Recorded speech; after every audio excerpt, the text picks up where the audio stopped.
जय श्री कृष्णा। राधे राधे फ्रेंड्स, कैसे हैं आप सब। मेरे लड्डू गोपाल चैनल में आप सबका स्वागत है फ्रेंड्स। जन्माष्टमी की हार्दिक शुभकामनाएं फ्रेंड्स आप सबको। आज मैं आप सबके साथ शेयर करूंगी जन्माष्टमी के दिन अखंड ज्योत हम कब और कैसे जलाएंगे। तो सबसे पहले दीपक देख लीजिए कि कौन सा लेना है। तो देखिए, अगर मिट्टी का दीपक हो तो आप मिट्टी का भी ले सकते हैं, धातु का बना हुआ दीपक अगर हो तो आप धातु का भी ले सकते हैं, और अगर इस तरह का कैप लगा हुआ दीपक अगर आपके पास हो तो सबसे अच्छा रहेगा। इसलिए कि गर्मी का दिन है, अगर घर में पंखा वगैरह चलेगी तो बुझने का डर नहीं रहेगा। लेकिन अगर नहीं हो तो कोई बात नहीं, आप मिट्टी का भी दीपक ले सकते हैं। बस ध्यान रखना है आप दीपक का आपको। और उसके बाद देखिए, कलावा लेना है बाती बनाने के लिए। 1.25 हाथ का नाप ले लीजिएगा, उसी से आप बाती तैयार कर लीजिएगा। तो 1.25 हाथ का कलावा लेकर उसके बाद वहाँ से हम तोड़ लेंगे। उसके बाद उसी को हम फोल्ड करते हुए मोड़ते हुए मतलब बाती तैयार कर लेंगे।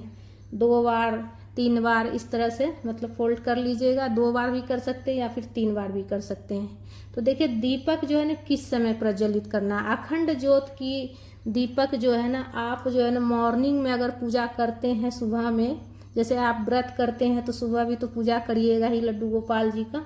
तो अगर आप 24 घंटे का दीपक आप प्रज्वलित करके दीपक जलाना चाहते हैं, 24 घंटे तक का आप संकल्प लेते हैं, तो आप सुबह में जला लीजिएगा। या फिर आप अगर मतलब चाहते हैं कि सिर्फ रात रात का ही मतलब हम रखें, तो आप शाम में संध्यावाती के समय अखंड ज्योत जला लीजिएगा।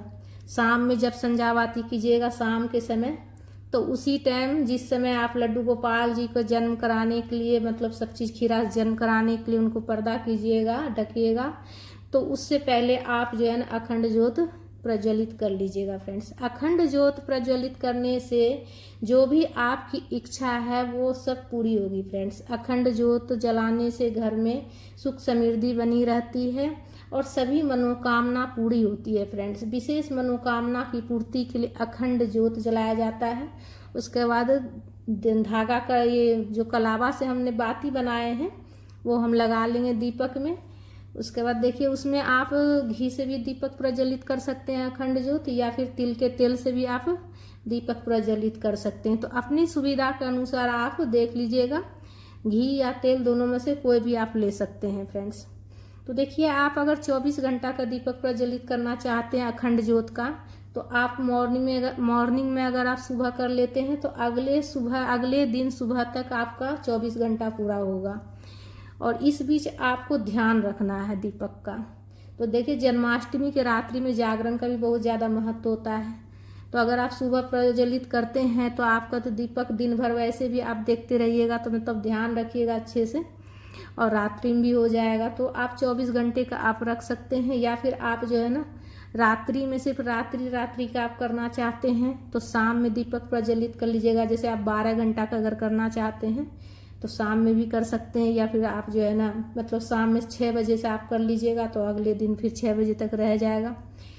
तो उसके बाद देखिए, दीपक प्रज्वलित करके अखंड ज्योत जलाने के लिए चावल लेना है, अक्षत लेना है। उसको थोड़ा सा पीला रंग से नहीं रंगना है, हल्दी से कलर कर लीजिएगा और अष्टदल कमल बना लीजिएगा और उसके ऊपर आप दीपक रखिएगा, ठीक है। उसके बाद देखिए, इस तरह का अगर चिमटा हो तो दीपक का जो बाती है उसे सही करने के लिए पास में रख लीजिएगा। उसके बाद दीपक प्रज्वलित कर लीजिएगा। व्रत का संकल्प ले लीजिएगा, प्रभु के सामने मन ही मन संकल्प ले लीजिएगा, और मन ही मन आपकी जो भी इच्छा हो वो आप लड्डू गोपाल जी से कहिएगा। और लड्डू गोपाल जी से कहिएगा कि दीपक मैं अखंड ज्योत जला रही हूँ प्रभु, इस जो भी आपकी मनोकामना है वो प्रभु से कहते हुए आप बोलिएगा। और लड्डू गोपाल जी को बोलिएगा कि लड्डू गोपाल जी हमारी दीपक का ध्यान रखिएगा। तो देखिए, आप तो जैसे ध्यान रखिएगा, लेकिन सबसे ज़्यादा तो ध्यान लड्डू गोपाल जी ही रखेंगे आपके दीपक का, ठीक है। उनकी अगर कृपा होती है ना तो कितना भी हवा चले, आंधी तूफान चले, तो भी दीपक प्रज्वलित मतलब रहेगी, जलते रहेगी।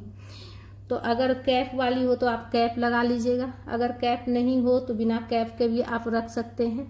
और चिमटा रख लीजिएगा। अगर आपको लगे कि चिमटा से दीपक मतलब सही से नहीं संभाल पाएंगे तो एक और आप दीपक ले लीजिएगा, छोटा दीपक एक ले लीजिएगा, उसमें भी बाती लगा लीजिएगा और जब भी आपको मतलब कि दीपक संभालना हो, ऐसा लगे आपको कि नहीं ये दीपक जो है ना बुझ जाएगी और ये चिमटा से नहीं हो पाएगा, तो उस टाइम आप क्या कीजिएगा, जो छोटा वाला दीपक रखिएगा ना, उसे आप जो है ना, जो मतलब अखंड ज्योत जो आप प्रज्वलित कीजिएगा, उसी से आप प्रज्वलित कर लीजिएगा छोटा वाला दीपक को।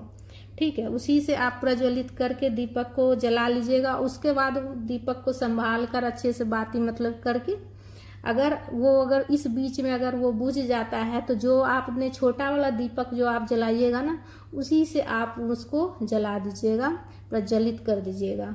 उसके बाद छोटा वाला दीपक जो आपका प्रज्वलित रहेगा, तो जो बड़ा वाला दीपक जो अखंड ज्योत है, उसमें जो आप तेल घी डालिएगा, उसी में डिबो कर आप इसे शांत कीजिएगा। ऐसे फूंक कर हवा देकर नहीं शांत करना है। तो इस तरह से आप दीपक को संभाल सकते हैं। और इस बीच में जो आप जैसे मतलब दीपक संभालते हुए जो अगर आपका दीपक बुझ जाता है, तो छोटा वाला दीपक अगर आपका जल रहा है, उससे आप प्रज्वलित कर लीजिएगा, तो वो दीपक खंडित नहीं माना जाता है फ्रेंड्स। इसलिए कि दोनों का दीपक का लौह एक ही लौह से जला रहेगा ना, इसलिए। और फ्रेंड्स, इस बार जो है ना, बहुत से जगह पर 26 अगस्त को भी त्यौहार मनाया जाएगा, जन्माष्टमी का, और व्रत रखा जाएगा। और बहुत से जगह 27 अगस्त को भी व्रत रखा जा रहा है। तो अपने समाज के अनुसार आप कर लीजिएगा। अगर आपके समाज में 26 को कर रहा हो तो 26 को कर लीजिएगा, अगर 27 को व्रत कर रहा है तो 27 को कर लीजिएगा। दोनों ही दिन शुभ रहेगा। तो फ्रेंड्स, आप दोनों दिन में से किसी भी दिन व्रत कर सकते